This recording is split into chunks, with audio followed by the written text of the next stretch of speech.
Akala ng iba mahina at tahimik lang ang mga introvert. Pero ang hindi nila alam, introverts hold one of the most dangerous mental powers sa mundo. Ayon sa itim na psychology, una sa lahat tahimik lang sila.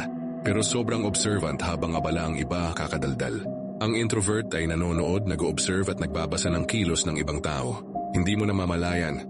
Alam na nila kung sinong plastic, sinong totoo at sinong delikado. Pangalawa, marunong silang mag-control ng kanilang emotions. Sa pinakaloob nila ay parang kinakabahan na sila, pero sa panlabas nila ay sobrang kalmado lang nila. Ito ang tinatawag na emotional masking.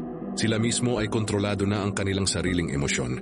At pag ikaw ang na-trigger nila, ikaw mismo ang natalo nila sa laro mo.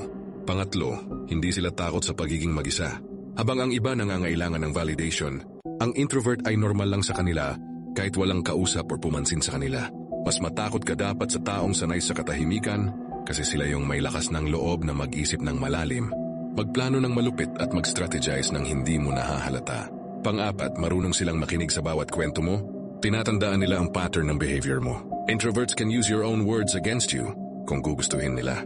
And yun ang pinaka-dangerous. Kaya next time na may makita kang tahimik lang sa gilid, huwag mo silang maliitin. Dahil sa likod ng katahimikan nila, ay may isang isip na laging nanonood, laging nagmamatyag at laging handa. Yan ang lakas ng introvert na hindi alam ng karamihan.